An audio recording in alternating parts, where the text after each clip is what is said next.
initially that he was going to sign the contracts for all of the counties, which he did do that a couple of months ago, which is why our request came late to these counties. We had some miscommunication about what his role was and what the county's role was. So that's why we're a couple of months behind. Well, I think that, you know, it sounds like the rates are not out of line for that overhead cost that they have. One of the things I'm reluctant to prove that we signed rate increase contract today is that I would really like to have some projections done as to what effect that's going to have on the budget, right? So that Webster County is informed about what kind of costs we're going to be incurring or projecting to incur on this. And then, you know, I think moving forward, we have to be prepared to look at what we're levying to pay these things. But I'm just really curious. The whole point of my questioning has been, right, what's the bottom line? Right. And I think the other piece to this is that there's some shifting. County Social Services is also going to be picking up a part of the bill for some of these folks if there's mental health involved. And I think that's the other piece to this part of the confusion, was that County Social Services is willing to pay for a portion of the cost if there's substance abuse along with the substance abuse treatment, detox along with mental health treatment. And so there's kind of a mixing, and that's why it's hard to come up with a projection at, you know, at this point, because there's so many variables. I would suggest, you know, just taking the new rate at this point and not counting on that extra funding, and just figure out what, at this new rate, what would be the adjustment to your budget. Okay. All right. We can So do that. otherwise, we're gonna have to wait till you know that, what insurance does January first. You know, I'm inclined not to approve it just on the basis that I don't want to approve it in the middle of our budget year, but, you know, but I guess I don't have enough information to say. It doesn't seem though that if they're not going to offer the service at anything other than 421, our options then aren't any more attractive anyplace else. It seems that way. And number two, did you say 219 was a figure? I heard a 299. 299 was our full. Yes. And Now it's gonna be we were 421. billed, but I heard another figure, didn't I? We were only paying 215. 215. I said 219. So you have to compare 215. Well, to 215 to 421 is roughly 90% increase. If you go with the 299, it's a 40% increase. I guess my question is, when you show those kinds of increases, whereas before you were functioning maybe in the red, or you say you were, don't you have some responsibility to bring your vendors up a little at a time as opposed to all of it at one time? And the jury may be out in terms of that, but it clearly, from our standpoint, puts us in a bit of a bind. But apparently you're not bringing to the table anything other than a 90% increase for us and or a 40% increase from your stated rate.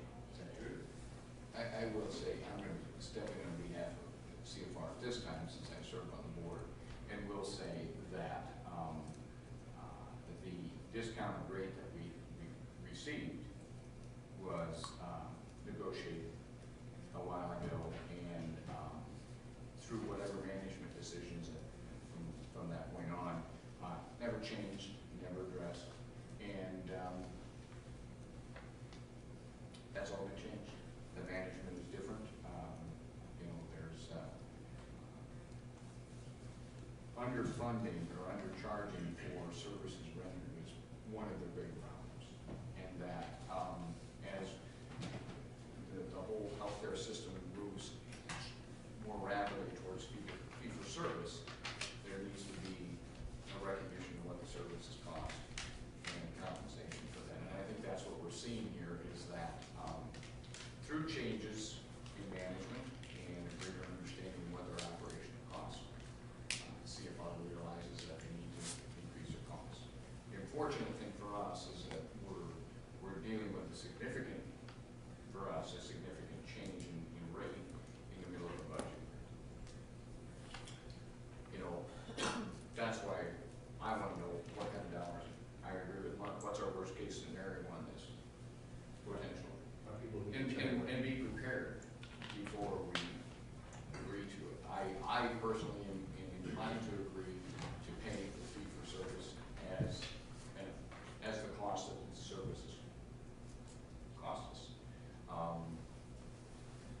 I understand we have a contract from years ago, but I also understand that things in that organization were not on top of keeping those things up. And, But the message to us is deal with it. Well, people get turned away and go to, it's gonna cost us more in the end anyway. well, if we stick, Exactly. if we stick with what our budget is, it'll come to the point where Ken's expended everything, and then, yeah, there will be no services. And that's the challenge. I also want to reiterate my comments from last month that this is a needed service. It's an excellent service. These folks provide really good support for the individuals. We need to support them. It's just the issue of the fact that we don't have it budgeted right now. And that's the problem. I'd like to just see the worst case scenario, because I could gamble and say we might not have as much expenditure once your reorganization, and once the insurance comes, it might be lower. But we don't know. Just approximately at the rate increase, if we had another 90 people come through it and it was only a 3-day stay, it would be $54,000. That's just my own little math, but I am a therapist. So. Could I also ask? We I got a have to couple of say these that. projects for you. Oh, excellent. I heard about the gambling too, so. We do Was that a offer fundraiser services. that you wanted to do? And I did suggest a bake sale, but I'm also not a pastry chef. Well, I would agree. I think the service is needed, and it's really good to provide it here locally, and I think your 421 is a very reasonable rate. It's just a matter of whether we can fit that in the budget in the middle of the year. And part of it is that, I mean, that's just what the county pays for. We certainly have other people coming in that are Webster County residents.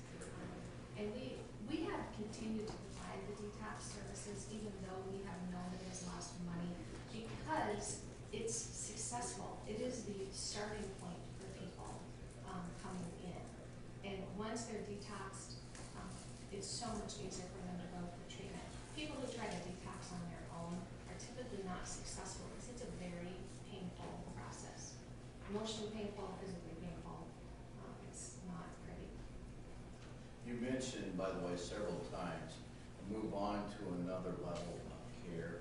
Correct. Okay, so I assume what you mean is that they're incarcerated for a period of time, or they're put into they're hospitalized for a period of time, then they go to counseling. What is the second level of care? The next level of care would be either residential treatment, so it has nothing to do with incarceration or hospitalization. So they come in for the detox program, which is housed in our adult residential program, and many of them actually go to our program that's housed there, which is our adult residential program.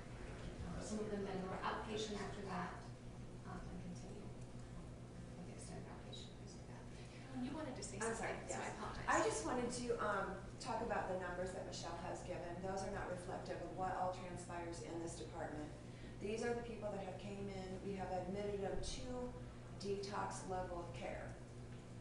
There are many, many others from Webster County, all of our counties that come in that we actually do house in our detox unit just because they're not quite stable enough to admit into residential services, but yet I don't feel that they actually require detox services. So they are housed in our detox unit. This is a very valuable unit for entry into treatment. We have many questions.